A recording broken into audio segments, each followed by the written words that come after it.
క్యాన్సర్ను ముందుగా గుర్తిస్తే వైద్యంతో జబ్బు నివారించవచ్చని క్యాన్సర్ వైద్య నిపుణులు ఎం గోపీచంద్ తెలిపారు. మహిళలు క్యాన్సర్ను గుర్తించడం, ఆరోగ్యంపై అవగాహన కల్పించేందుకు వాక్థాన్ నిర్వహిస్తున్నామన్నారు.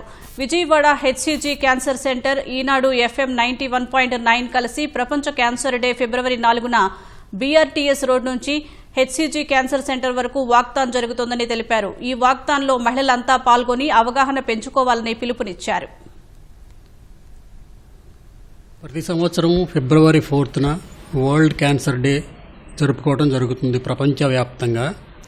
అలాగే ఈ సంవత్సరం ఫిబ్రవరి 4న హెచ్సీజీ క్యాన్సర్ సెంటర్ విజయవాడ వారు, అలాగే ఈనాడు FM 91.9 సంయుక్త ఆధ్వర్యంలో ఫిబ్రవరి 4న గులాబీ అడుగు అనే ఒక చిన్న ప్రోగ్రాం ద్వారా క్యాన్సర్ గురించి వాక్ చేయడం జరుగుతుంది.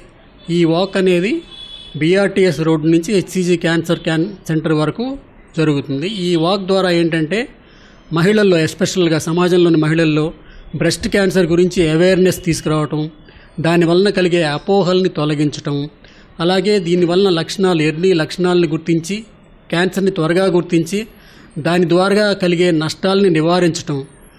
ఎర్లీ డిటెక్షన్ ఏంటంటే క్యాన్సర్ అనేది ఎర్లీగా గుర్తించినట్లయితే చాలా వరకు 99% ఆఫ్ కేసెస్ని మనం జబ్బుని తగ్గించవచ్చు. ఆడవారికి బ్రెస్ట్ సెల్ఫ్ ఎగ్జామినేషన్ చేసుకొని ఏ అనుమానం ఉన్నా కూడా డాక్టర్ని సంప్రదించడం మంచిదే. అలా కాకుండా మనం ఏం పర్లేదులే, ఇది బ్రెస్ట్ మెన్సెస్ టైంలో వచ్చే నొప్పులే, మెన్సెస్ టైంలో ఇలాగే ఉంటాయనుకొని మనం అశ్రద్ధ చేసినట్లయితే జబ్బు ముదిరిపోయి తద్వారా ఏంటంటే లేట్ స్టేజ్లో డయాగ్నోస్ చేయటం వలన మనం దానివలన నష్టం ఎక్కువ కలుగు చేస్తుంది.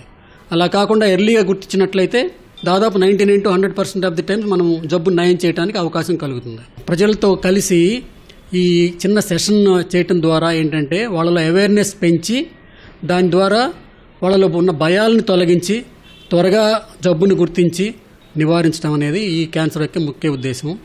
ఫిబ్రవరి 4న కాబట్టి అందరూ ఈ కార్యక్రమంలో పాల్గొని ప్రజల్లో అవగాహన పెంపొందించి తద్వారా క్యాన్సర్ వలన మరణాలను తగ్గించడం అనేది ఈ వాక్ యొక్క ముఖ్య ఉద్దేశం.